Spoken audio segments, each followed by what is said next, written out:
Bonjour ou bonsoir à tous et bienvenue sur cette capsule audio. Alors, j'avais envie de parler de l'homme, de l'être humain et de ses origines. Et si vous ne l'avez pas vu, je vous invite à regarder au préalable la petite capsule que j'ai faite sur les origines de la Terre. Mais bon, bref, comme vous n'avez pas le temps de le faire, pour résumer, je vous disais que la Terre, je vous disais à quel point la Terre est un être intelligent qui s'est hyper densifié pour permettre une expérience humaine. Et donc, au tout début, la Terre a vu son hyperdensification arrêtée, stoppée par les forces vitales, ce qui a donné naissance aux premières plantes et aux premières formes de vie, les acides aminés. En gros, dans son évolution, l'énergie de vie, l'énergie vitale, a dynamisé la Terre, l'a animée de façon à ce qu'elle grandisse, change, évolue. Et cette dynamisation a donné naissance aux plantes.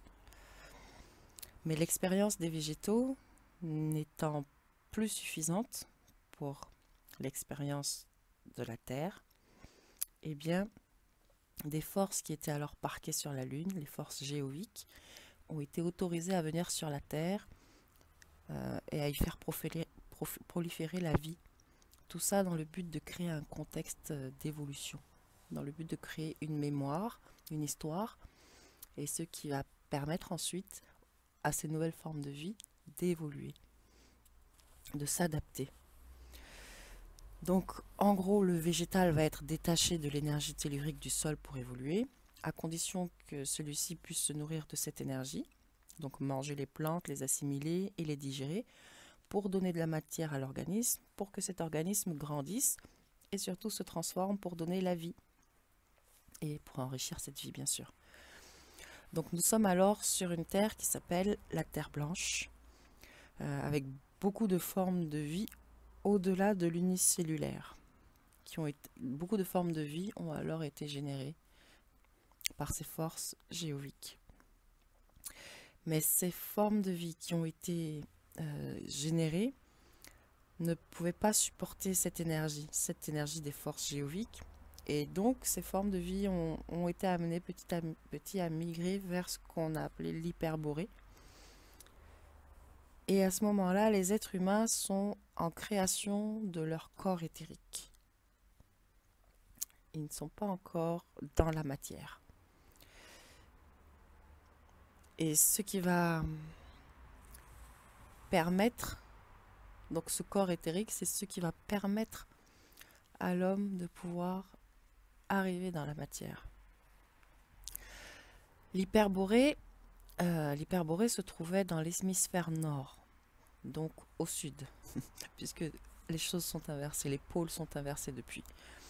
Et les formes de vie qui ont migré vers l'hyperborée ont pu continuer d'évoluer à ce moment-là.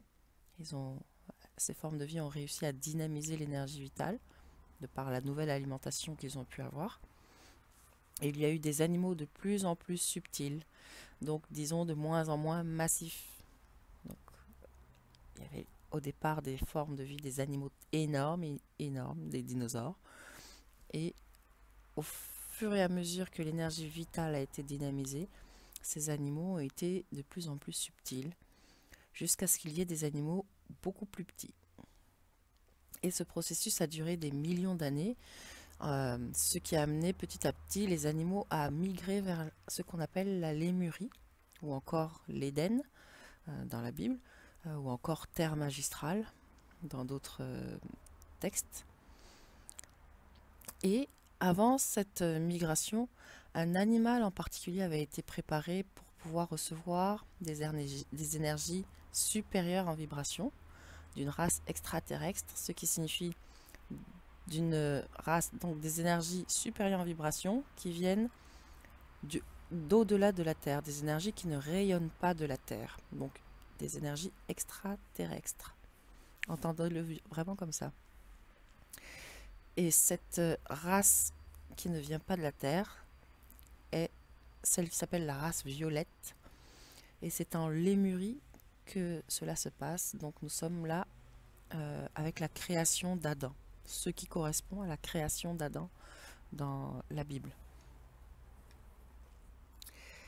Cette énergie, donc, cette énergie extraterrestre est venue se mélanger à l'animal.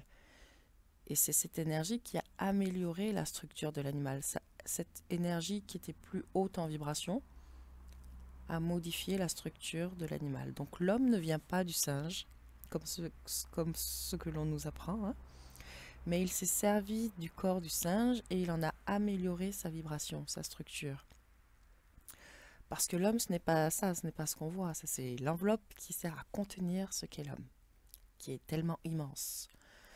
Et pour que cette enveloppe puisse contenir cet être tellement immense, eh bien, il faut des années et des années de préparation à ce corps physique. Il a fallu des années et il en faut encore quelques-unes des années.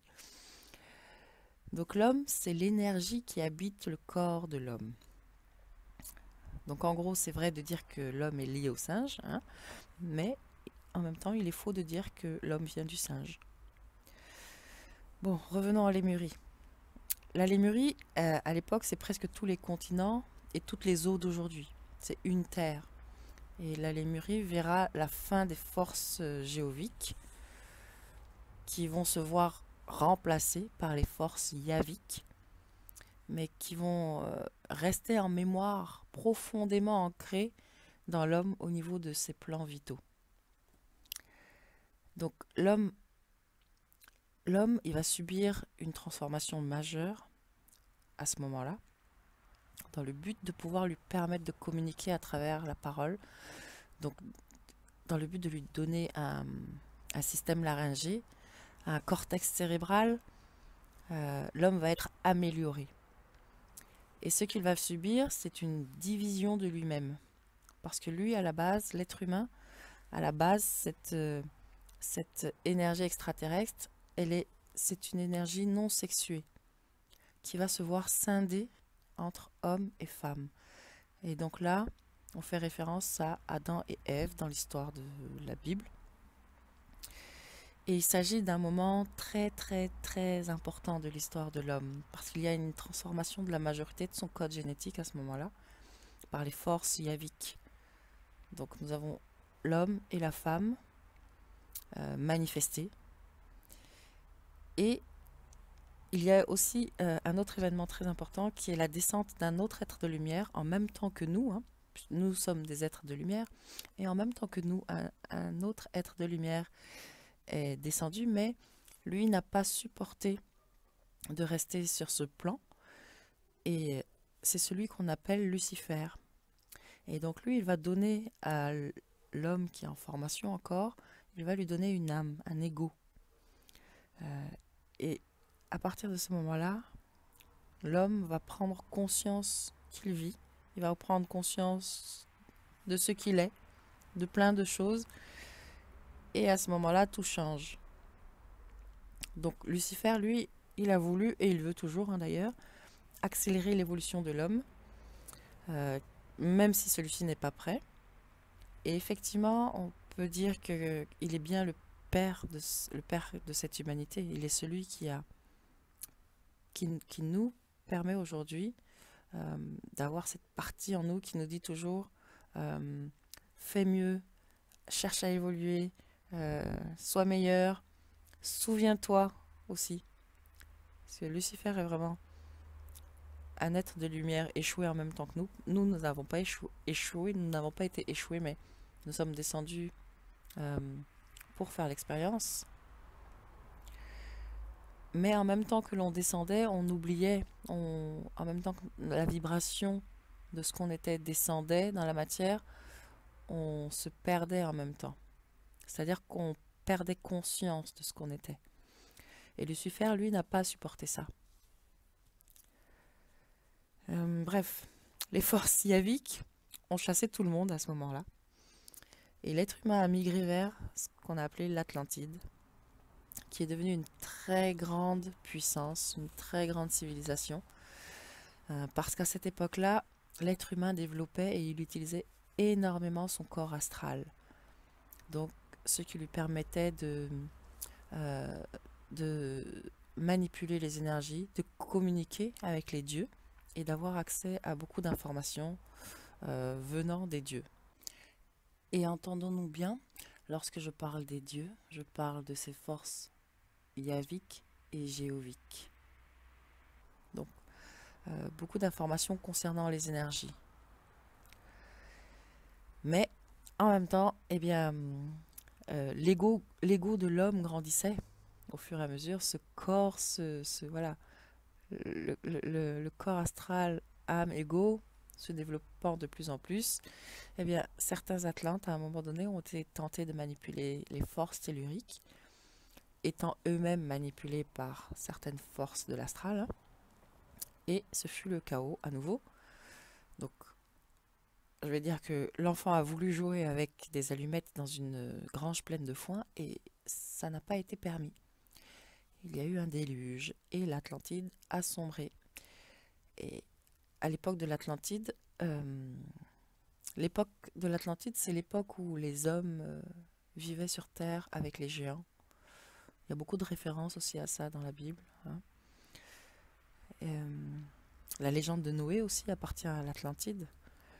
Et de l'Atlantide vont naître les différentes civilisations anciennes et les différentes races que nous avons aujourd'hui. Et je fais une petite parenthèse uniquement pour dire que ces différentes races sont nées d'une visite extraterrestre à nouveau. Alors beaucoup de gens parlent d'involution par rapport à une époque comme celle de l'Atlantide par exemple, mais en réalité l'être humain évolue. Dans chaque phase, il y a une évolution et une période d'involution, mais c'est toujours pour évoluer plus après.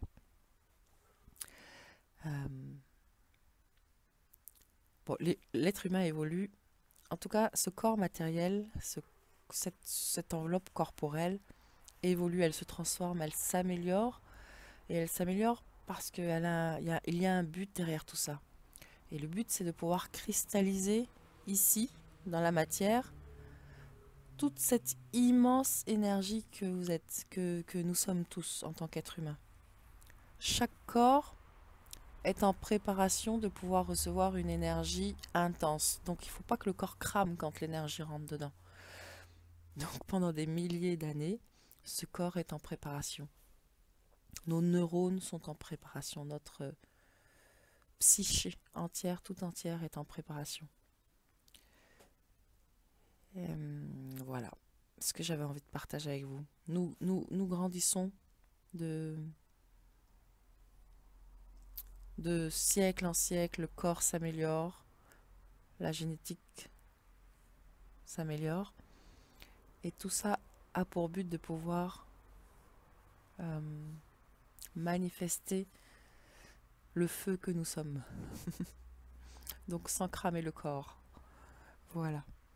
J'avais vraiment envie de partager ça avec vous parce que vous savez qu'à l'école, on nous apprend qu'on vient du singe et vraiment, je pense qu'à force d'entendre qu'il vient du singe, eh bien, l'homme a totalement de quoi justifier ses bas instincts animaux.